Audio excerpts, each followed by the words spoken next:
Okay, we might just kick things off.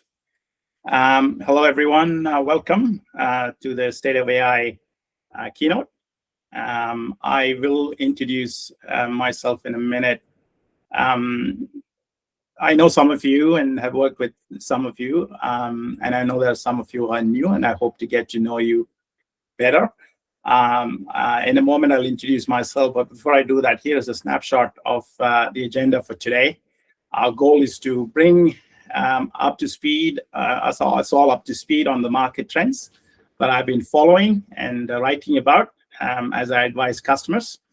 And so I want to cover trends, some implications, what next, go through some case studies of real examples of success and scale, and then take some questions in the end. So before I start, my name is George Matthew, and as you can see, I've been around in this space for a fair bit. In the last 10 years, I've been focused exclusively on digital and AI transformation with a pointed focus on innovation. And prior to that, I've spent 15 years as a digital innovation consultant. So mid last year, I exited a very successful native AI startup based here in Sydney called Lex Technologies that built diagnostic tools for maintenance, repair and overhaul of airplanes in aviation, maritime, wind turbines, and pretty much any complex machinery. And we were co-funded by Boeing and private equity, and I was VP for product sales and marketing. And has had the joy of taking that company from code to cash and achieve break-even point. And I had the responsibility of conceptualizing market solutions using AI and mostly SaaS, and of course, the joy of implementing and scaling them. So some of the examples I'm going to talk about are from that time. And prior to that, I was one of Cochlear's, I ran one of Cochlear's biggest global transformation programs, spanning 30 countries. And we very successfully rolled out a sales, marketing, and services platform with an initial budget of $15 million. And prior to that, I was with IBM as a partner for ANZ and senior director at Infosys Asia Pacific, where I was responsible for tier one clients in banking, telecommunications, and services. With that said, what do I do now? I took a 3 to 4 months break last year to write a book titled The Complete AI Guide for Small and Medium Businesses, because I felt there was a need for small and medium business focus, especially because they are resource strapped. And that book became a bestseller on Amazon. And that was my second book, in addition to several book chapters and publications in the last 20 years. I write extensively, and chances are that you have come across an article or an essay of mine in public domain. In October, I set up a digital practice that goes by my name, and where I work as the Chief Digital and AI Officer, offering fractional consulting services to multiple clients here in Australia, the US, and Asia Pacific. I also give back and work with charities pro bono, especially in the area of AI, and I'll mention some of that work towards the end. I'm also an executive coach, and specifically with AI rolling in, you'll be surprised that the number of people losing their bearings in their career. So I work with the most affected segments.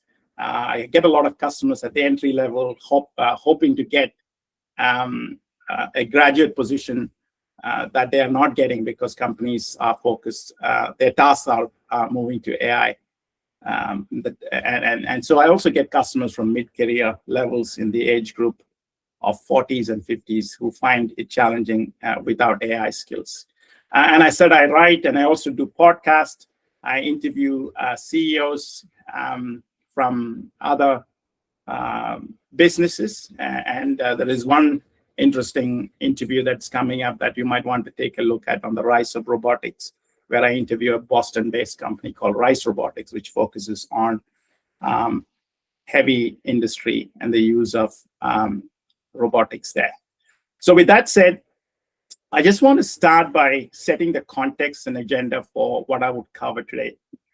In December, I wrote a piece to highlight the green lumber fallacy of AI, where I call for a change in how we do AI And part of the reason was the excitement around large language models and technology, which was almost reached celebrity status, as you can acknowledge. And so, and even though as wonderful as LLMs are, they can write emails and debug code, I was basically calling for a shift from focusing from language models to operating models, change management, and adoption. And there is an old story from the commodities world that sort of anchors this point. It's about lumber or timber, as we know it here, and a trader named Joe Sagal. So Joe made a fortune trading green lumber because he genuinely believed that wood he was selling was painted green, and he was wrong, but he still won. Meanwhile, experts who understood exactly why the timber is called green, because it was freshly cut and full of moisture and cellular biology was different, they all lost money. They knew the theory, but Joe knew the trade. And so this is the green lumber fallacy. Knowing where something comes from is not the same as knowing how to use it. And a guy named Nassim Nicholas Taleb gave it that name. And so we've seen this before in software hiring, especially for years, where great builders were rejected because they could not solve abstract puzzles on a whiteboard. And now we're doing it again, only that this time with AI, the cost is very high. And so the core mistake that we're seeing there is that we are confusing the tech stack with business value and functional impact. We are focusing on the technical architects and completely missing the focus on the architects of change that we need to move the needle on AI. And so in the keynote, you will hear a lot on the change aspect of things, which in my view is a lot more important than just the technology per se. And I think it's a realization across the board that is in fact one of the key needed aspects of our world. So to be fair, though, to those of you who have an interest in technology, there is an article that I've written titled The 5 Titans of AI. It was written in November that addresses the competitive landscape of the technology companies. So one thing I would say on technology, though, is that each of those leaders of the titans of AI are actually running their own races independent of each other. So you will find that OpenAI currently holds the lead in consumer and brand race. Its promises lie in converting its massive first mover user base into a durable high revenue business. Google, on the other hand, holds the lead in the distribution rates. In other words, its promise is it's its ability to embed AI in default tools that billions of people already use. And its primary risk for Google would be whether it can transition its search business without destroying advertising empire. So that said, Anthropic, on the other hand, is positioned to win the enterprise trust race. Its promise comes from its safety-first DNA, making it more compelling choice for high-value, high-risk industries. Mistral is the other company that we've been tracking. It focuses on the efficiency race coming from the open source world and looking to make brute force by making it favorable for any organization that cares about cost to use them. And they've done a fantastic job in many respects in that space. And Meta, of course, is a long-term ecosystem race. Open source strategy is ultimately disruptive. It's the ultimate disruptive gambit for them. They have empowered a global army of developers who build Llama, as you know, which is their core offering. So that's all that I'm going to say about technology. Most of the rest of the keynote is about how do we enable and harness AI for a growing organization. So with that said, I'd like to focus on the main trends I've been tracking, and I posted these back in November. So competitive advantage is no longer found in processing advanced models or launching experimental pilots. And so the definitive battleground is the ability to integrate AI into operating models. And so in looking through these 10 trends in more detail in the next few minutes that we've got, one of the things you'll find is the reorientation of value, in that it will shift from capability to execution.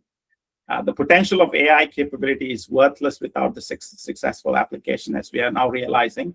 And so the immediate consequences for business mandates is that there is going to be less experimentation theater. So the era of isolated AI pilots designed for publicity is now over. So the new mandate is for integrated value-driven deployments embedded within core operational workflows. You're going to see more explicit directions coming from leadership, and especially from the C-suite, because success in the autonomous era requires clear top-down directives for AI integration.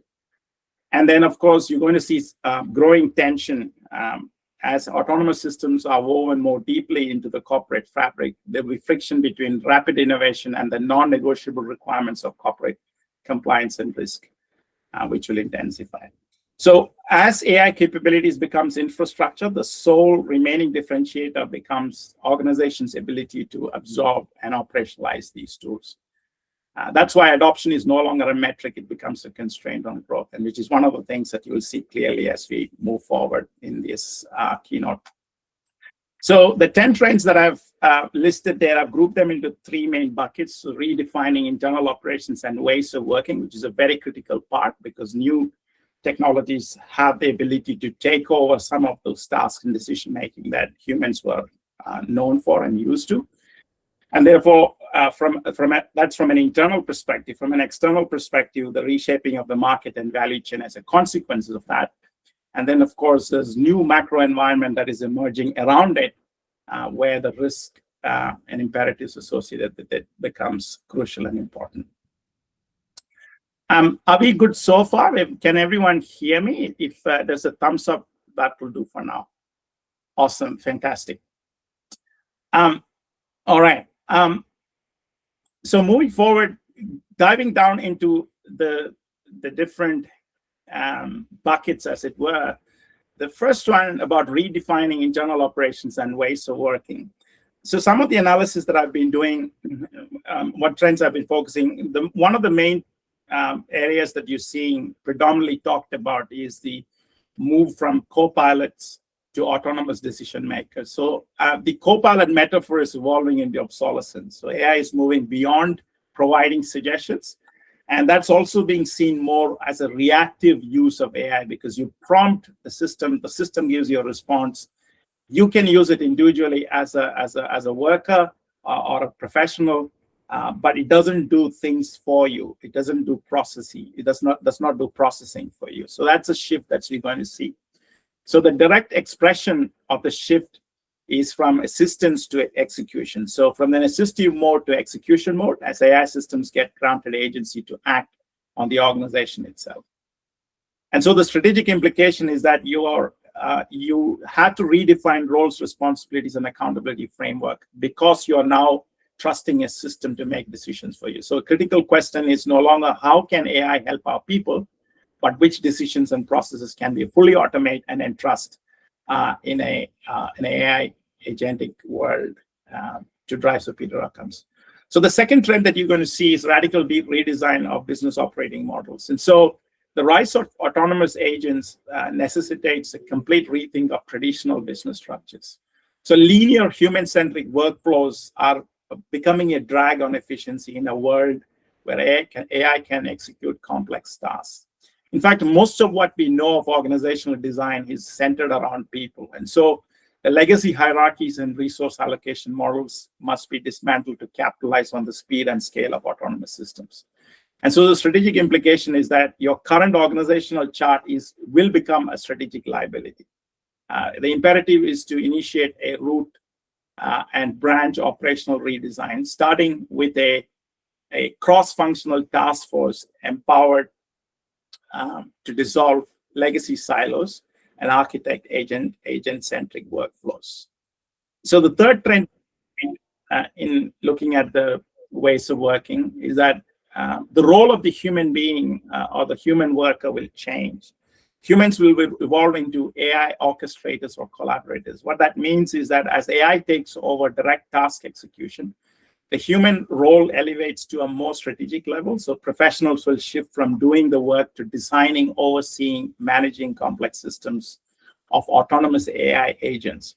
And so the new role demands a blend of strategic insight and process design, where business transformation skills are valued above all else. So it's less about the language models and more about the operating models and the design of the organization per se, in such a way that the collaboration between humans and agents can be strategically enabled. So the strategic implication is that your talent development and acquisition strategies must be completely overhauled, or to at least to a significant part modified to suit this new change.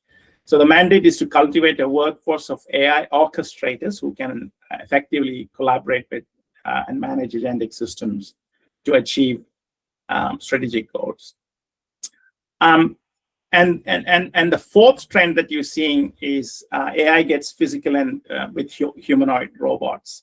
Autonomy is moving from the digital to the physical realm, so especially with robotic interventions.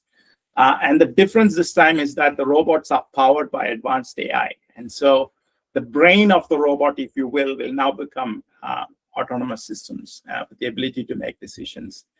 And so, and they are transitioning from research labs to factory floors. So if you're interested in this space, please watch one of the upcoming interviews with the CEO of Rice Robotics, a Boston-based company, who does exactly this. And one of the things he was telling me was that the future is such that you're going to see the domestic application of robots in the home may take a longer trajectory because of safety concerns and whatnot. And one of the examples he was using was that if the power of the robotic system fails, it can actually drop a bowl of porridge or a coffee and toast that it's trying to bring you. So it's something that you don't want. And therefore, there are so many other regulatory concerns associated with having a machine run loose in the house. Therefore, the industrial applications will come in a lot more quicker than the domestic applications.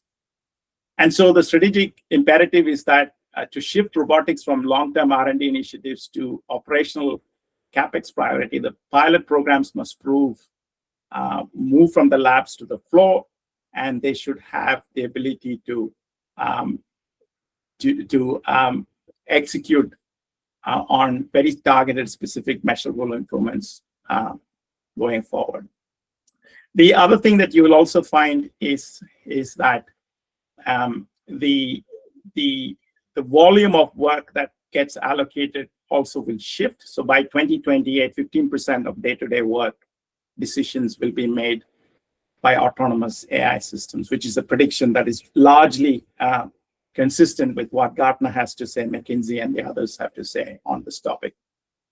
So having said that, let's move to the next bucket, which is about the reshaping of the market and the value creation aspects of it. So this next set of trends focus on external market-facing impacts of autonomous AI. And so these forces demonstrate a powerful flywheel effect, the pursuit of the 10x value from a cost, from a revenue perspective, as well, balancing that with the need to reduce costs on the other side.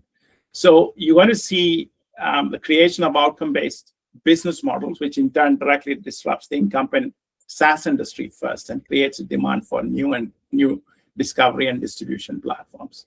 So one of the shifts that you're going to notice is a shift from the 10x savings to the 10x value creation piece.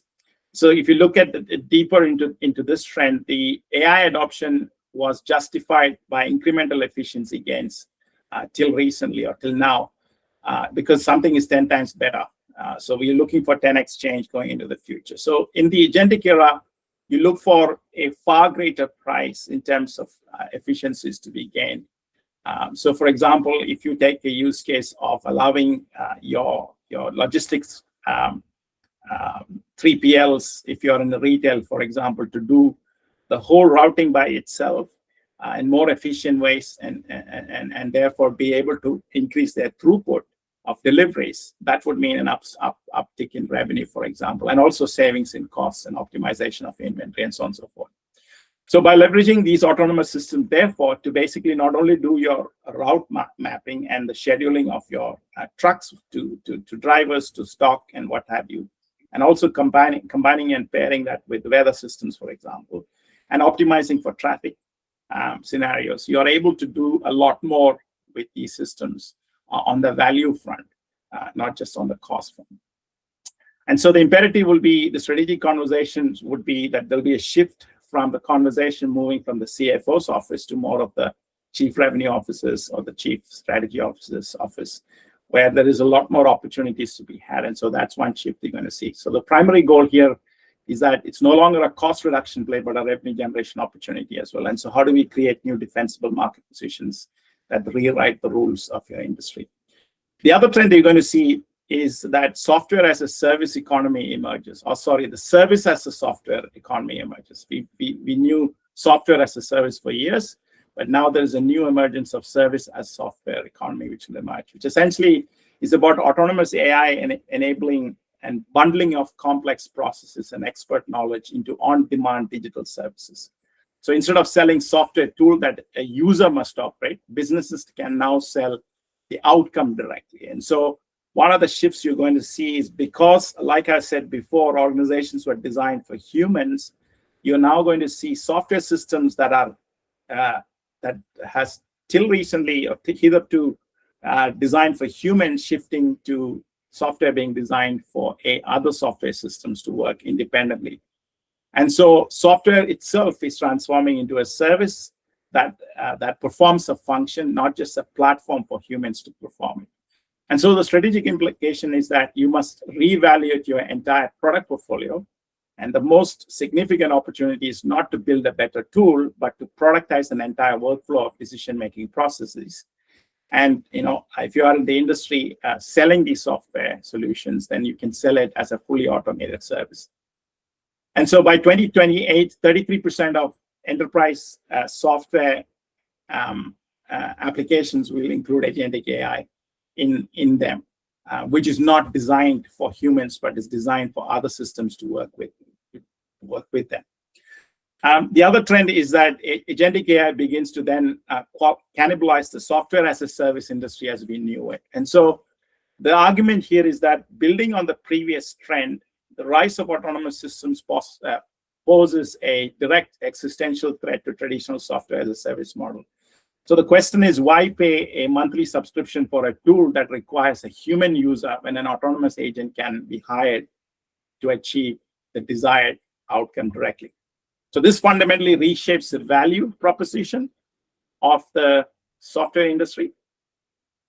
So the strategic implication, therefore, is that SaaS providers must evolve their offerings towards outcome-based services or slowly face extinction, because that whole packaging and the business model in which they were operating is now becoming less relevant.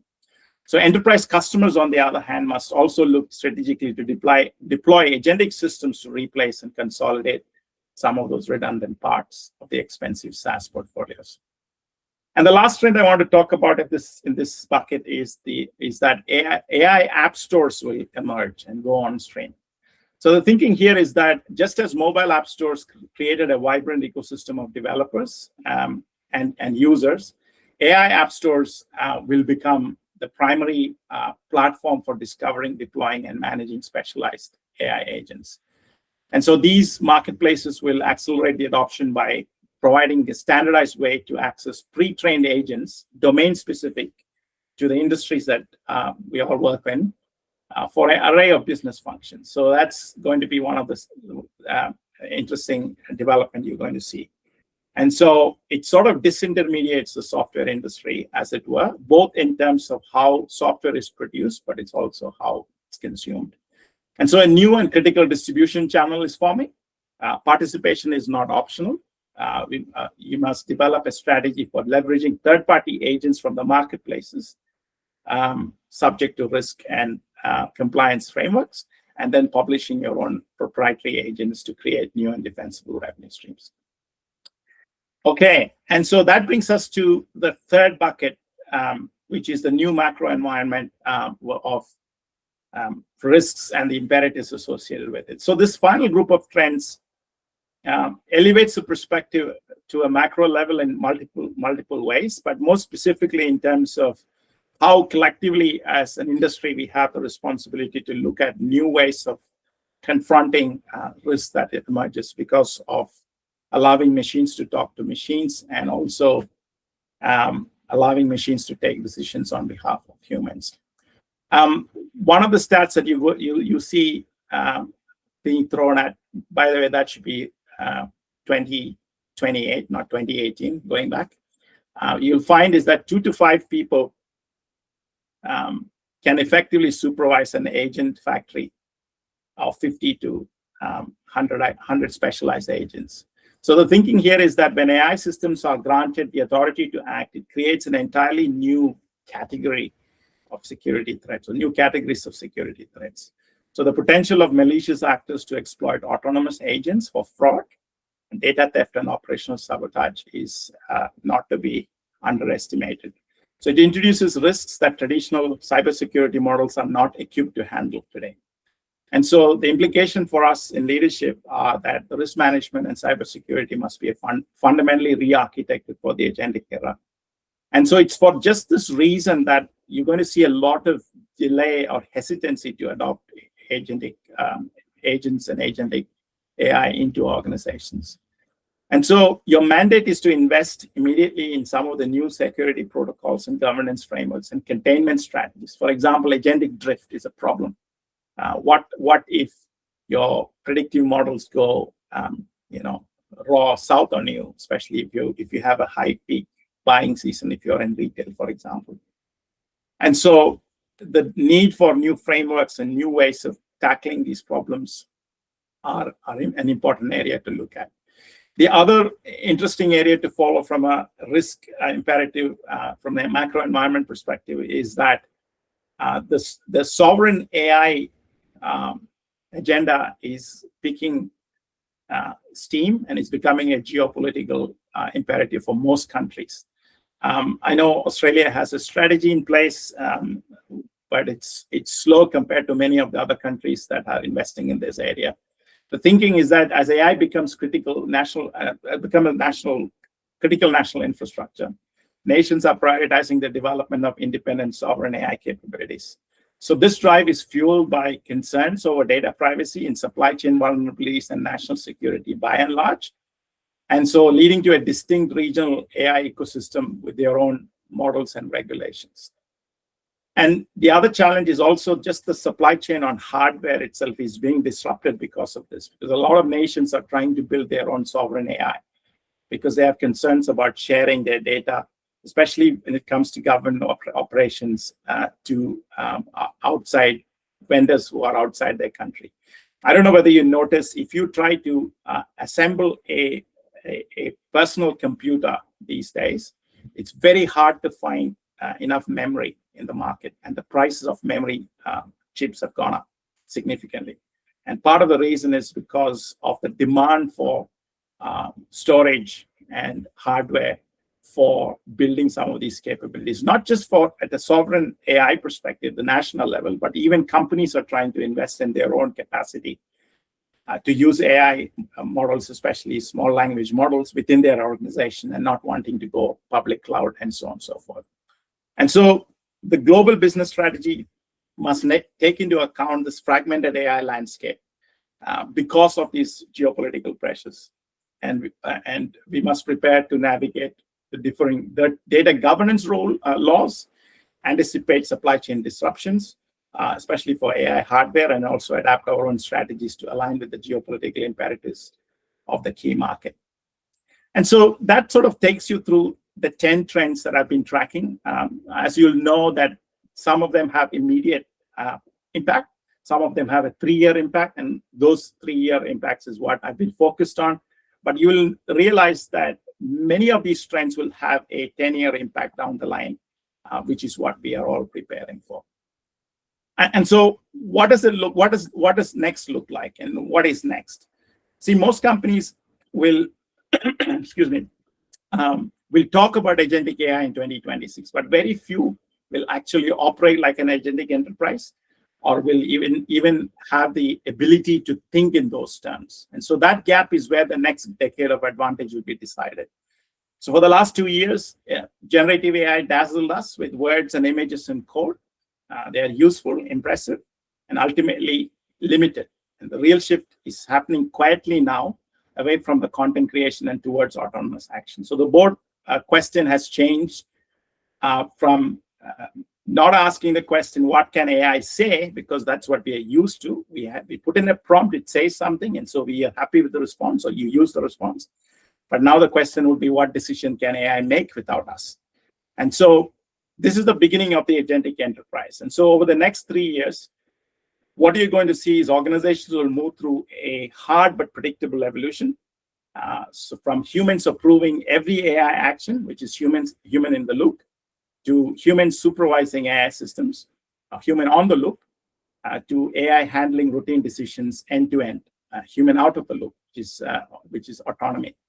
And so this is not about replacing people. It's about redefining where human judgment truly adds value. And so here is the uncomfortable truth most leaders are not ready for.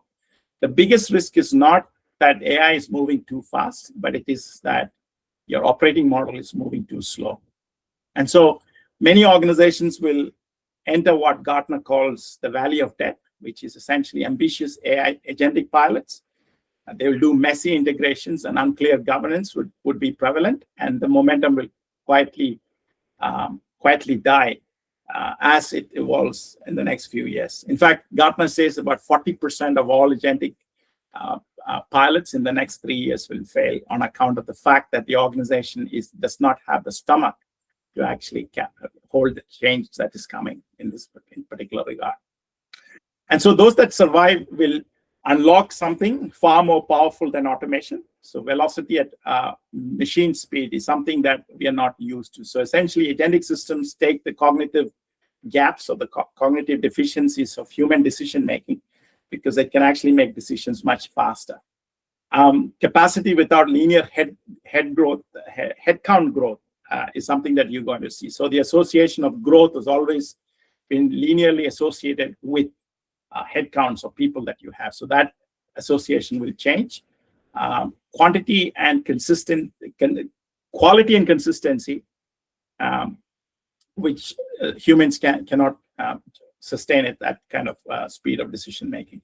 And so by 2028, a meaningful percentage of work decisions will be made autonomously. So frontier firms will pull away. Laggards will wonder how it happened so quickly. So about 15% of decisions would be made by agentic systems is the prediction that is consensual, that where there's consensus in the industry on how this might happen. So the technology is already here. The real question is simpler and harder at the same time. The question is your leadership model, governance model, and operating model ready to go for it? And so with that said, if you like more details, there is an article that I've written beyond the chatbot. What will agentic enterprise look like? How frontier firms are redesigning themselves, where AI acts, decides, and scales work autonomously, which is published in December, which is a great article to see what that future looks like if you're interested in that. So I'm going to switch gears, and one of the things I also wanted to say is that some of these trends are sort of elicited because I also don't represent a product or a technology or company, so I'm able to speak freely and independently as an independent voice. And so that helps in terms of being able to separate the goats from the sheep, if you will, in terms of what is out there, and provide some independent thinking to the whole process. So with that being said, just one more thing I wanted to say on this article. So in this essay, you will have the rise of the frontier firm, digital labor and the new economics of work, how the decoupling of growth from headcount will happen, what the agentic operating model will look like, what does that architecture of autonomy look like, especially when in the third stage of that roadmap, when human goes out of the loop. And of course, the economic impact of scale and the dark side of autonomy, I should say, where governance and risk issues emerge. So those are the things that are there in that article. Please have a take a look. It's a good read with a lot of details and examples and real case studies. to really chew on. So having said that, let me just bring all this to a conclusion in terms of focus on individuals and businesses and what they should be doing and what means to each one of us and our organizations. So the implications on individuals is that you and I need to pick our tribes. In other words, we need to reevaluate our training and our job content and do a self-assessment as to where you are on that spectrum. And what I mean by a spectrum is that there are tribes forming in organizations that you and I need to know about. You need to know who they are. You need to know how and where you would want to align. And so the 6 tribal behaviors that I'm seeing in organizations are these. You find evangelists who are excited and empowered. There are natives who are impatient with the frictions. They are the ones who are yesterday's data scientists, who are raring to go because they see models coming in, they see things happening in the tech world, and they want to quickly implement. They find the organization to be a hurdle, and they're very impatient with the friction they find in the organization. The migrants are the people who like change and want to do something, but they are pressured into a world that is moving faster than their comfort. And of course, the agnostics feel that their expertise cannot be replaced by algorithms. So they're basically the naysayers. They sit on the fence. And then you see rebels who feel the moral obligation to protect the human touch. And of course, the last group is the hostile and resentful group. I don't know whether you know, about 30% of AI projects around the world surveyed showed that there's deliberate poisoning of the data to stop for AI projects from moving forward. And so that's happening as well, especially when it comes to model training. There is, and sometimes all of that is not malicious and deliberate. It's just that the edge cases don't get counted or accounted for when you look at model training, and therefore that leads to adverse effect on the final project and so on and so forth. But truth be told, there are saboteurs in the movement as well, especially because you have complete autonomy in the way you can train some of these models, and you're not always supervised when you do that. And so these are the 6 behaviors, and so we need to know what type of behaviors exist in your organization. And personally, as workers, as professionals, we need to see where is it that we want to align and see how we can contribute to these different aspects of the people aspect of this chain. There is an article that I have written on this, Beyond the Algorithm, the 6 human tribes determining your AI success, which goes into the 6 archetypes, defining their characteristics, how they feel, what their behaviors are in more depth than what I've just expressed, and what they say and do, what they feel, say, and do. There is also a manager's cheat sheet in that article, which helps you to manage these behaviors. And so how do we convert some of the rebels into supporters, at least be the compliance and risk person, provide that lens in projects and so on and so forth. And I'll give you some examples of how I've done it in the past. So that being said, the next I want to talk about is the implications of organization. And so this is the reality, isn't it? That 90% of employees in most organizations use AI tools in their day-to-day today. They're helpful for tasks, but there's not enough to shift the business, not enough to change the game. Only 15% of organizations turn their AI into real transformation. And they move with clarity, they make choices, they recognize the risks and mitigates them, and they build the momentum, they get their mandate, model, and method right. Most are stuck on the edges. 85% of organizations are stuck on the edges. So they're still testing, trying, but not committing, not scaling, not landing value, waiting for others to show the way. And then there's the 30%, the old digital heroes, which are organizations that have done digital transformation successfully in the past. So they won the last transformation, because even with large digital transformation, 1 in 3 transformations fail. But these companies have done a good job. And then there's this 30%. So they still carry the scars of going through a massive change. And they know the pain. And so they know the playbook, but they pause before jumping into another storm. And so they're waiting and watching. So If you look at the industry, that's sort of the split: the 15%, the 30%, the 85%, and the 90%, the 15%, 30%, and 85%. And so I want to share a simple way to make sense of what works, and that's my mandate model method framework. So mandate is the starting point where leaders back the AI initiatives as a strategic bet. And those organizations typically have a favorable outcome in their AI initiatives. And they give the direction. The leadership is also willing to accept the risk. And they know that value will not land perfectly the first time, but they commit to it anyway and empower their teams to do so. And so the model is about finding the alignment between real business problems and the technical capabilities. And so model here doesn't mean the language model, but it means the operating model, the ecosystem that you build around it. So how do you structure your organizations? What does the enablement model look like? How do you report success? What are your success criteria? What are the metrics that you report on, and how do you govern it? And how you create those capabilities and align those capabilities to your business needs. So that's the operating model we are talking about. And so execution teams know that their AI tools and models are not perfect here, but they know that the operating model is more important than that language models. And I'll show you some examples of how we decouple the language model or the technical foundational models away from operating models and derive success, because operating model is a constant, or can be a constant, or a changing constant. That is a misnomer, isn't it? Yeah, that's a changing entity, whereas the language models can be plugged in and plugged out at will when new technologies come up. And so in the operating model we're talking about, we keep the systems flexible so that we can switch tools as needed while delivering value, but maintaining the operating ecosystem and give it some stability. And the last piece in that framework is the method, which is the approach to business change. And so AI transformation is about people, process, and purpose. It's not about technology alone. And so it's about helping teams adapt these new ways of working. It's about making employees feel part of the journey as they support the change instead of being pushed against it. And when they become advocates and champions and early adopters, they sustain the change. And so mandate sets the direction, empowers the effort, model aligns the capability, recognizes the technology. That recognizes technology is only a tool, not the operating model.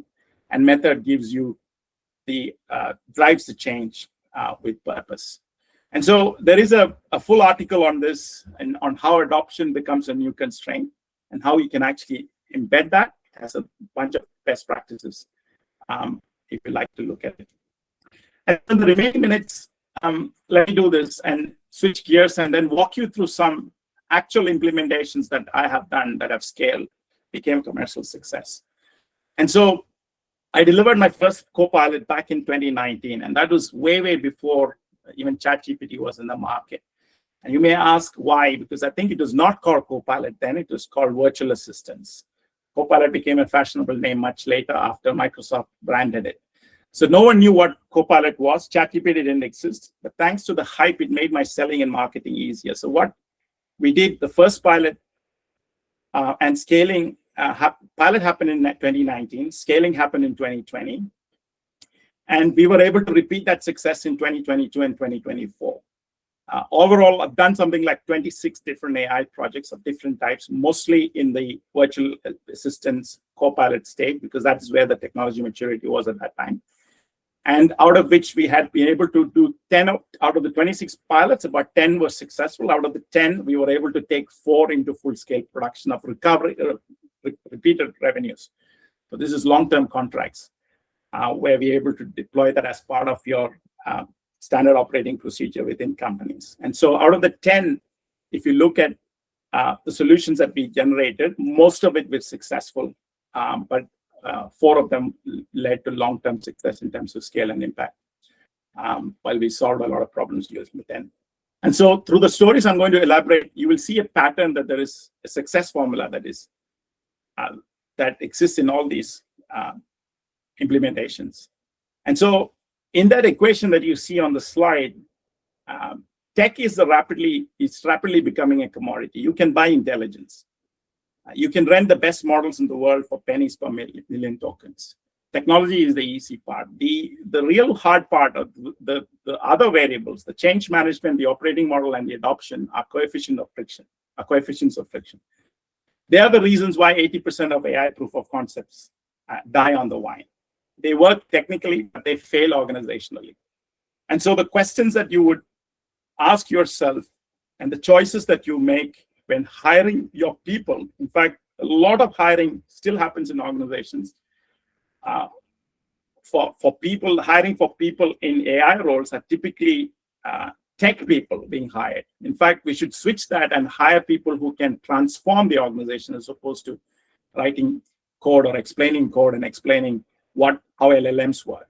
So I would rather hire a leader who knows how to structure a marketing workflow to accommodate what I need in the business, as opposed to a researcher or a technologist who can explain to me how the math of a gradient descent works, but has never had the experience to convince a skeptical human to use a new tool. So we need to be very conscious about making this change, because success is not just about technology, it's about people and helping people to adopt new ways of working, shifting the operating model, and also focusing on adoption. And so that's a trend you'll see across all these three examples that I'm going to share in the next few minutes very quickly. EDP Renewables is a world leader in developing, building, and operating large-scale wind and solar projects to accelerate. We met them in 2019. And what we did there was to build a virtual assistant or co-pilot for their technicians to repair a wind turbine when the wind turbine went down. So in other words, there were so many moving parts that needs to come together when you actually fix a turbine. You need to switch it off. You need to climb up the top to see whether it's a generator fault or a mechanical fault at the gear systems on the top, or an electrical fault at the foot of the tower. So it was a complex affair, and the more the time that the turbine is switched off, you're losing revenue because you're pumping electricity into the grid. And so our task was to minimize the downtime from maintenance activities, especially on the wind turbine. So we had to develop a knowledge co-pilot for the entire fleet of technicians who went and did these pilots. So let me start by saying that the most key factor of success from a mandate perspective is that we had the executive sponsorship. We had the senior vice president for operations supporting this AI initiative. And so that made all the difference, because he made sure that all the departments are aligned in what we were trying to do.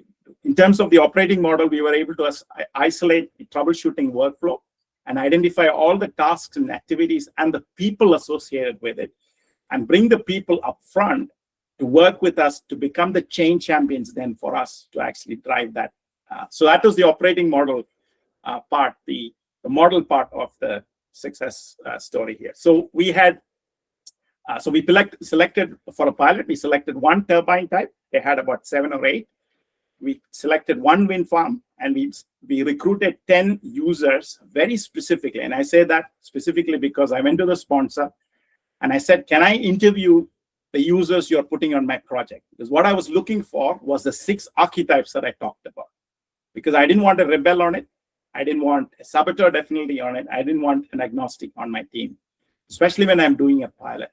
So I was granted the permission to actually recruit people who are enthusiastic about change, enthusiastic about new ways of working, and enthusiastic about AI.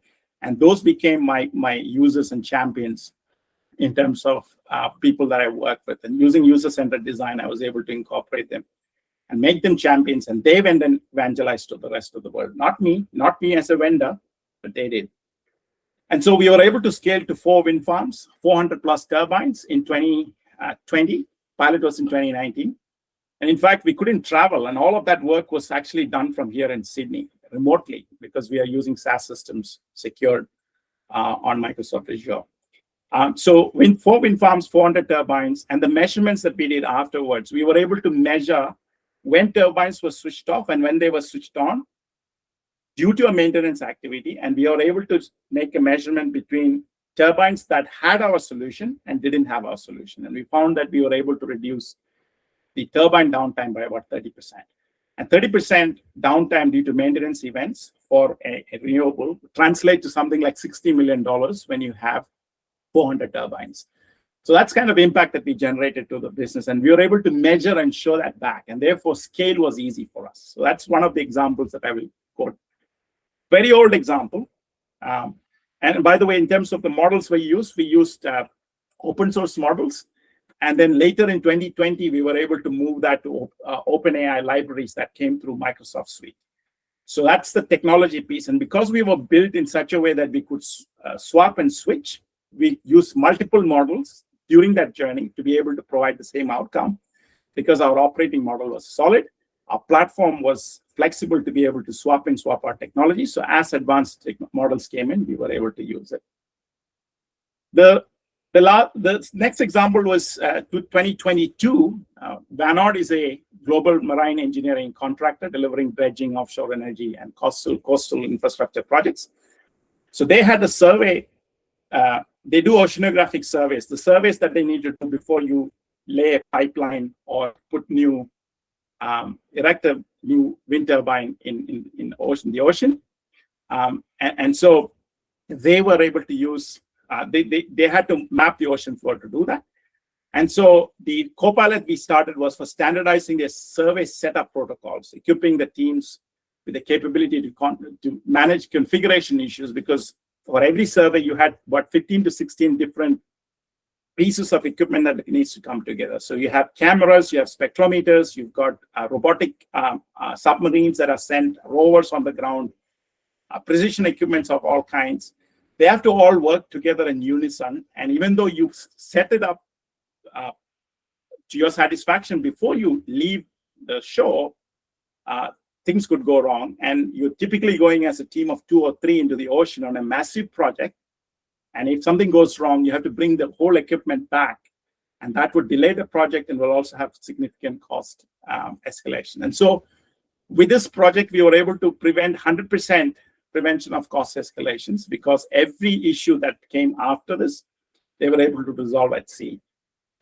This project had 100% adoption with 150 oceanographic surveys involved. Again, the same thing from ownership. We had the ownership for this project came from the head of innovation for the survey division, isolated from the rest of the organization, very focused on what the task was, the business function level. And the mandate came from the head of survey, whose KPI it was to reduce cost escalations. And so the operating model consisted of mapping out the organization, the structure, the capabilities, the engagement, the reporting, and the governance of it as to what is the measurement and the metrics that they're interested in. And then how the solution fits into that overall goal sets of those individuals. And then we are able to mark out the areas of impact and the change we need to bring. And so the method that we used was user-centered design throughout. We had about 6 workshops, 11 champions initially, and 4 of them fell out and became rebels during the process because they didn't want to change the way they're doing things. And so what we did with them was that we made them our compliance and risk management team. So they looked for issues. And so they helped us finding new issues that as the project progressed. And they became useful in the program in that way. And the mandate came from the top, and therefore we were able to push through even though there was challenges on the project. So that is this project and in 2022. And in 2024, this is the last project that I did. Pilot I did and exited out of the last startup that I talked about. It was a military-grade installation for an advanced maritime force, safeguarding the national waters of that country, securing vital sea lanes, and supporting regional stability through operational excellence in the Asia-Pacific region. So the biggest challenge we had were the constraints that we had. So no internet was allowed for the Copilot installation. That meant that we had to rule out Google, Microsoft, OpenAI, Anthropic, and most public LLMs. We had to restrict to small language models on restricted hardware and tools on individual vessels, as opposed to the luxury of being able to do that remotely on a SaaS model. We couldn't do that. And so the benefit of this was they were trying to troubleshoot issues on a ship while they were at sea. And the problem was that because of the aging workforce, this particular country did not have enough technicians and engineers to be trained fast enough to deploy in the number of ships that they had. So the mandate came from the Chief of Navy. And they needed to find radical ways of disintermediating the aging workforce problem. And so the operating model that we chose was to install one at a time. So we had to make each installation successful. It could not be one, do once, replicate many, because we were constrained by hardware, software tools, and network, and the physical isolation of every individual unit that we were working in. And so as you can see, there is a pattern emerging, isn't it, of how the mandate and the operating model and the methods that you use to make these projects successful sort of works together hand in hand. And so each of these examples, you see that we were in a way pioneering this domain language model that didn't exist at that time. And so that was the differentiating factor for our company versus the rest, because the learning from this was significant to take forward. So with that, let me just conclude by offering you some of those reading materials as we are almost on the dot here. And if it's okay with you, I'll probably take another 10, 15 minutes to wrap up with questions. But I just want to offer you these free resources that you can read. And these are all available at the QR code all on my website. One of the reports that I talked about earlier was this one on agentic enterprise, the operating models, architectures, and strategic imperatives. It's a good one to read. And so most of these reports have full reading references and further reading. So this is a 17-page report on the agenda. And by the way, that's the most downloaded report that I've had, very popular, most downloaded. And then you have a post-ChatGPT era analysis, a complete analysis of the generative AI revolution, starting from the launch of ChatGPT until now. It's 48 pages in total. And then there is the other report, which is the price of broken trust, where humans train their AI replacements. It's a classic analysis of the mistakes that companies make when engaging people in AI projects. So it analyzes how the Commonwealth Bank example here in Australia, where an employee was used to train a chatbot and then was fired. And so it gives you tips on how you can take your people along with you in the journey. It's a 12-pager. And then finally, I have an AI in retail report, which is an executive briefing I wrote for a board of a client. And it talks about different retail use cases, which is 12 pages in total. In fact, you can download all of these for free or for a small donation ranging from $6 to $10.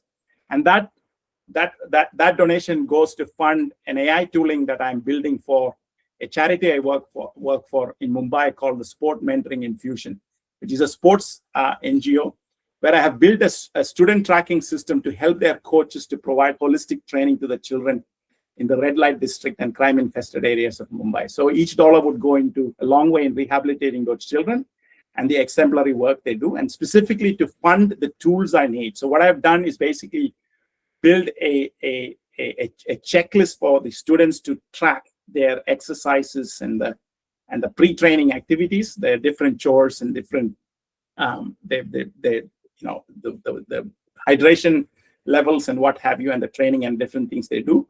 And I use the Gemini model to analyze each of those inputs to then provide recommendations for each student and then distribute that to the specific coaches looking after them. So every 2 days, they get a report automatically generated from the checklist that the students report, all done on SaaS using all Google tools, mostly Gemini, mostly Google Forms plus automation, email automation software.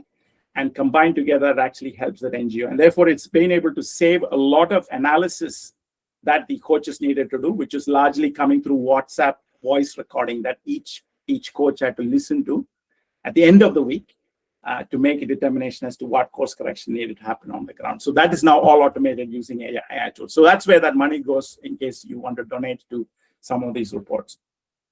And lastly, I want to say that my masterclass is still on. The keynote finishes today, but there is 4 mandate sessions that are happening. The mandate deep dive, which goes into deeper in some of the case studies that I've looked at, on February 6th, which is next Friday. The model deep dive is on February 13th.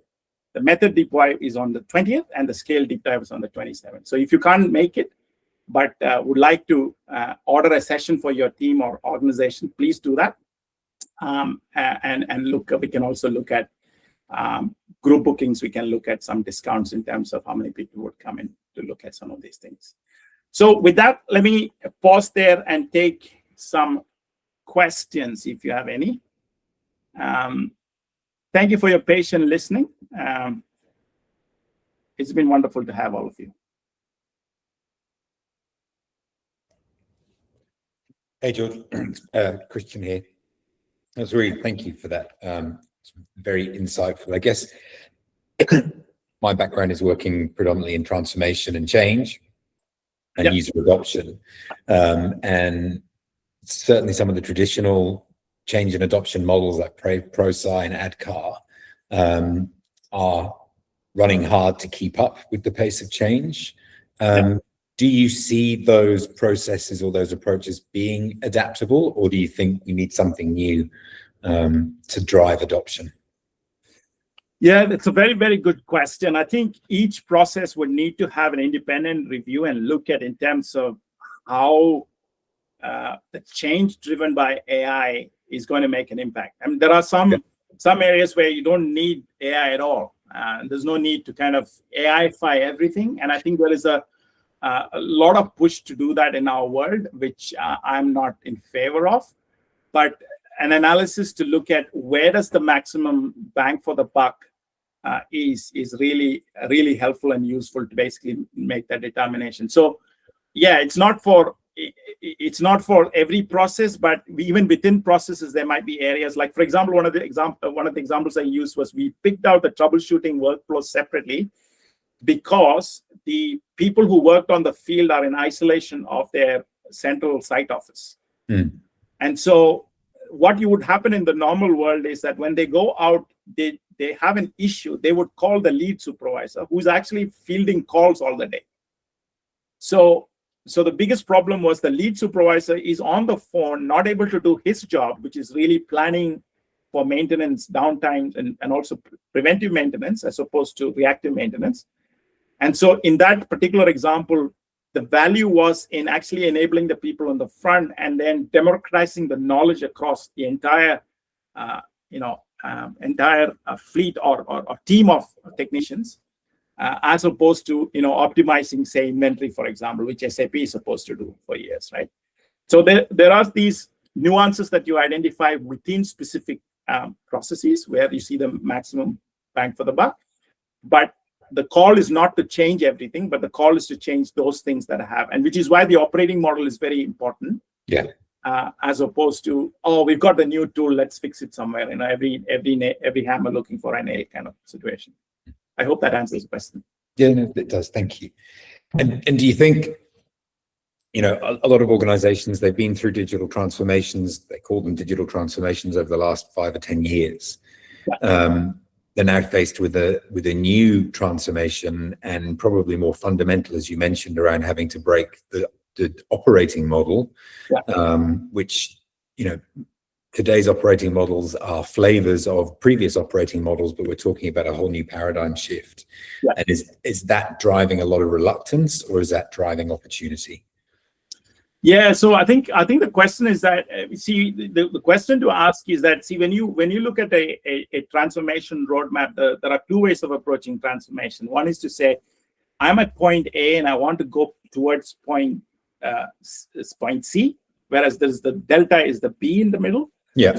How do you want to approach the delta? Do you want to envision a horizon looking at point C up front and then do the regression from there to building to that future, or do you want to improve that what is broken? So both strategies are valid, but like I said, if you're going to completely rely on AI for the future, then it's imperative that you need to be conscious that some of the operating models, that some of the components of your existing operating model will fundamentally need to change.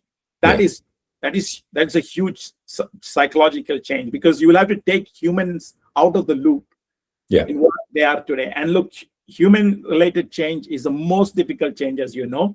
Technology is the easiest, process comes next, and people is the last. Look at the change, right? So I think that's something that you're going to find increasingly in these kind of changes. So you need to think about, do you want to become an agentic enterprise and a frontier organization, as the new terminology is for these kind of organizations, or do you want to basically start small and sort of do incremental steps to be able to reach that future? And depending on your organization and the culture of the organization, I think you as an executive leader should be able to make that determination to see what will break my organization. If I bring in a whole lot of change suddenly, that's going to break your organization for sure. But incremental changes and shifting, and you're absolutely right, that fear of changing the operating model is one of the reasons, as I said before, the technology change is easy, but the operating model change is not fast enough to catch up with technology. Thank you. Maybe I can go next. Yes, Sanjeev, thank you. Thanks, George. Thanks for enlightening us on these wonderful insights that you have collated. One thing that comes to my mind is increasingly we see that within organizations now, there is a quote unquote a role for a chief AI officer in a way, right? It may not be an actual position, but you see that is becoming more and more relevant because of the varied set of AI tools that exist. My question is, this is probably more a observation, but I'll also pose it as a question, is that increasingly it comes to a point where the integration of all these AIs can start causing problems, because within a certain business function or within a certain area, a certain AI tool might be good because it's an agentic AI that comes from the said product like a CRM or what have you. But when you start looking at it at a holistic organization level, they seem to collide with each other. Or even if you start, integrating them, it comes to a point that how much information are you actually cross-pollinating and so on and so forth. Do you have any views on this? Yeah, so I've written extensively on this whole, the CIAO concept. See, the fundamental flaw with that model is that the moment you say you assign a person and a role to the problem, then it becomes that person's problem, right? There's nobody else's problem. You talk to the chief AI officer, and he will fix it for you. But the challenge is that this is not about technology. This is not about a center of excellence concept that we used to have in the old world, where you try new technologies and roll out new technologies into the business, right? So this is about fundamentally changing the peripheries of your organization, not the central parts. So I have a reservation about the whole CIO concept, especially if it is technology driven.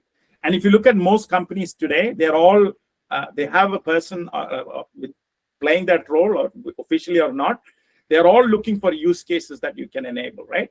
That is a great process to follow, but the challenge is that the fundamental change still has to happen at the front office or the back office of your operations, where the rubber meets the road. And so centralizing AI function helps you in terms of vetting technologies to a large scale, but in terms of rolling technologies, they are the slowest that I've seen in my entire career.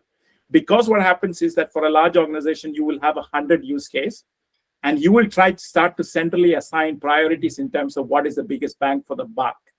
And so that may or may not be, the reality on the ground. So it's so important that the drivers of change needs to be from the business as opposed to the central office.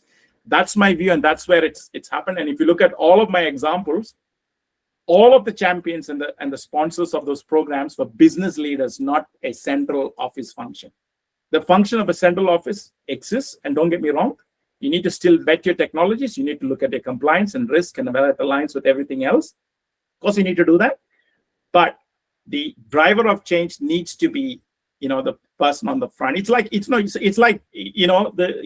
you are in sports racing, car racing, the driver has to be comfortable with the technology you're rolling out in terms of whether it's a McLaren or something else that you're rolling out, not the technology per se. So I think that distinction needs to be made. I mean, it's a noble thing to do, and we've been doing that kind of a centralized function model for years, but it has got its own pitfalls, as we are painfully realizing.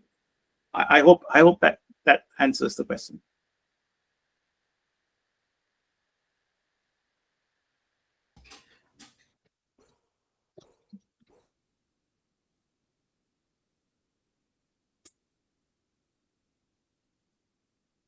Anyone else? Any other questions? Sorry. I just realized that I was struggling to unmute myself. Apologies. Uh, Thank you. Yes, it partly did answer the question, but if you don't mind, I'll just reframe the second part of the question again. Yeah. What I'm trying to understand is that when there are going to be a wide set of AIs functioning within an organization, be it an agentic AI that comes with a enterprise solution, or be it be it Copilot or a Claude or anything else that I want to use within an organization. Yeah. Uh, these systems will need a lot of information that may sometimes not lie within their realm, which means that there needs to be integrations and so on and so forth. And that junction point or integration point will start becoming very critical or crucial, right? Yeah. My question was coming more from that point. Like I said, this is still an observation. I'm probably not having a fully framed question in my head, but I was just curious to understand, are you seeing that as a upcoming area that might become a bottleneck, so to say? Because right now AI is being adopted by different parts of the business. Everybody is gung ho, everybody is excited, everybody is operating within their realm. But there will come a point where, again, I go back to the point of a chief AI officer. I'm okay if that role doesn't exist as a centralized role. But what I mean is that it will then become somebody's responsibility to ensure that they integrate and talk to each other. So Yeah. do you see that happening? Yeah, absolutely. I mean, look, integration is like, see, the integration to an AI system is not different from any of the other AI system, any system that you're integrating. How difficult can it be? You need transport data from another one point to another. But one of the things I would say though is that, look, that is not a deterministic factor for choosing your AI strategy, if you know what I mean. Because in the past, you have brought in all kinds of different technologies and found integration to be a straightforward process, right? Because that's what technology companies do all the time. But the question is, why integrate and what you're integrating for? Then the whole question, the raft of additional questions in terms of latency needs and whatnot will come through in place. But integration per se is not your deterministic factor.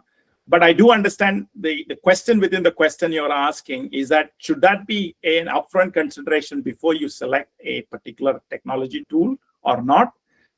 My answer to that is if you're making large and significant investments, then yes. But look, for pilots, for example, you need to make sure that the key KPI for why you're bringing a change in your operating model has to justify that particular pilot situation. That's a different set of metrics and criteria that you look at versus rolling things out. So my recommendation to clients, and this is what we've done in those three examples that we did, was first we tried to check whether the solution we're trying to bring in is solving our immediate problem. And then we looked at when you looked at scale for once the pilot was successful, then we looked at what is the implication of actually rolling this out in terms of integration. And then one of the critical questions that we asked was, how frequently should our data be updated? And what is the benefit for that? And there is a business case conversation on why you need integration in the first place before we actually embark on that. But hopefully I'm answering your question that it is not a predeterministic factor to build your IT strategy. Yes, you did. Thank you. Appreciate that. Excellent. We've got a few more minutes to go, maybe another 5 for 1 or 2 questions. Hi, George. This is Alex. Thanks very much for sharing your insights. Super interesting. I work on the governance and standards side. So you have touched a wee bit on that, and I love that you've focused a lot on the opportunities and how to be successful. I'm wondering, in the work that you're doing with all these different organizations over the years and these different use cases, what are you seeing in terms of governance and risk management and organizations understanding or their maturity when it comes to the governance frameworks available from regulations or from standards? Are you seeing that they're sort of all tech and business results first and think about the governance later, or that what level of maturity would you say there is at the moment? Yeah, and I think that's a very good question. So in terms of risk and compliance, one of the things that, of course, a lot of the existing frameworks are applicable to any of these AI models that we talked about. So if you're looking at the early end of the AI transformation trajectory, using co-pilots and using company data and making sure that the data is secured within your company's four walls and so on. All of those policies and frameworks are applicable to what we do, and obviously it's a big part of success, especially when it comes to sensitive data. And so in your analysis of framing a strategy, you would ask those early questions to say whether has it gone through the checks and balances that exist currently. So issues of data governance, compliance, things to do with your personal identifier information, especially if you're in healthcare, you wouldn't want that to be compromised in any way. That is where you would make choices in terms of whether you want a large language model where you don't know where your data is going, or do you want to actually choose a small language model? Like, for example, in the defense example I talked about, it was all about compliance and cybersecurity and whatnot. In fact, our workstation was the USB port of our workstation was actually locked, and I didn't know that a lock existed for your HDMI port. So just that stringent. So you can imagine the scale to which you can take regulatory compliance for good reasons, and I think it's an important step to deciding how your operating model should work.